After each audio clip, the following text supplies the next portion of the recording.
Hey everybody, today just like to kind of show off some toys basically. I've had a little bit of work done lately and come up with what I think are some pretty fun toys. Kind of just goes to show that sometimes a Class 3 thing can just all be about fun instead of being all tactical and all that stuff. First thing I want to show off is actually a firearm I've owned for a long time. This basically is a 1911 pattern pistol. It's actually a Spanish-made Llama, which I know most people, and myself included, generally associate Llama 1911s with pretty subpar, not quite high point, but definitely not up in there in the Colt quality manufacturers. This one, actually the best that I can tell, based off of a reference in General Julian Hatcher's notebook, was made sometime in the early to mid-30s, definitely pre-World War II.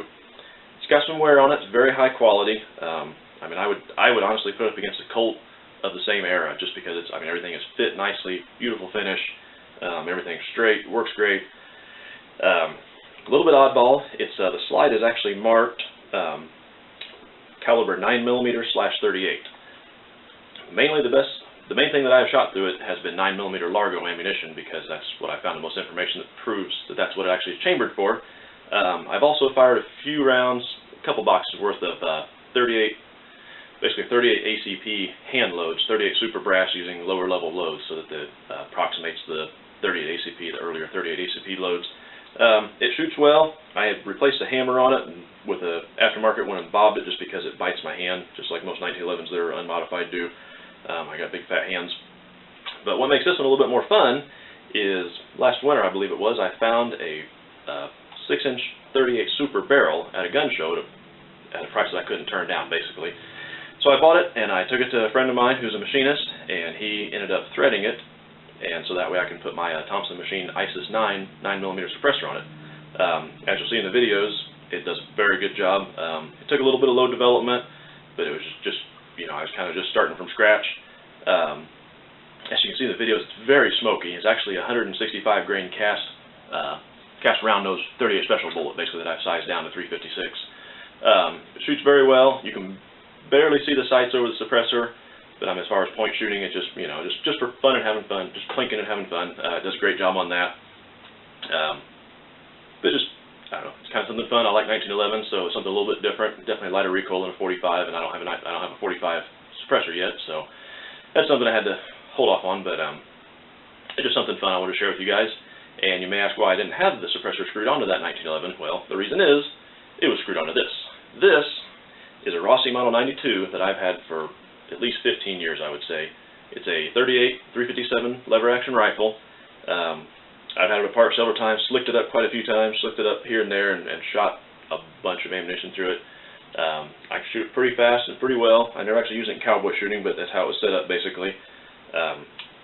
I think it's a great all-around gun. It's good light loads good for plinking, having fun with, fairly low noise, and 357 is definitely nothing to sneeze at, especially out of a carbine barrel. Actually, I took my first few deer with this rifle about 4 or 5 years ago. I've had it apart for a couple of years now, trying to get somebody to be able to thread the barrel on it, and couldn't find anybody local. Well, I finally lucked into somebody local who's a gunsmith, does excellent work, and he happened to have an action wrench and a barrel vise, was able to take the two apart. He ended up cutting the barrel down 2 inches, so it's basically 18 inches now. That way we got rid of all the notches for the barrel band and the magazine tube screw. Cut it down, threaded it 1/2 by 28, so that way I can screw my Thompson Machine Isis-9 suppressor on there. He also drilled and tapped the rear end for an excess sight system. It's their express sight system. It's an excellent sight. Nice big peep, easy, quick acquisition. I went ahead and I was going to dovetail the front barrel band or the barrel and put a new sight on there. I ended up just making a new taller front sight for it. It took quite a bit of filing today at the range to get it down, and it's still a little bit high. But basically had to shorten the magazine tube up myself, and then recut the notches for the mag cap screw and the barrel band, and then got everything fit back together. It's kind of hard to see in the video, but it is very quiet. I mean, it's because there's no action moving, no moving parts. It's definitely quieter than my 9mm short barreled Uzi. It's quieter than the Kel-Tec Sub 2000 with the suppressor on it, the same suppressor. It's barely louder than a suppressed 22 in a bolt action.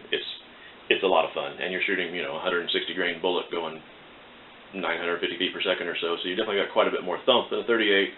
I contacted Thompson Machine, and they said that it is not rated for 357 Magnum, which is kind of a bummer because I would like to use it now that that's legal to hunt here in Indiana with the suppressor.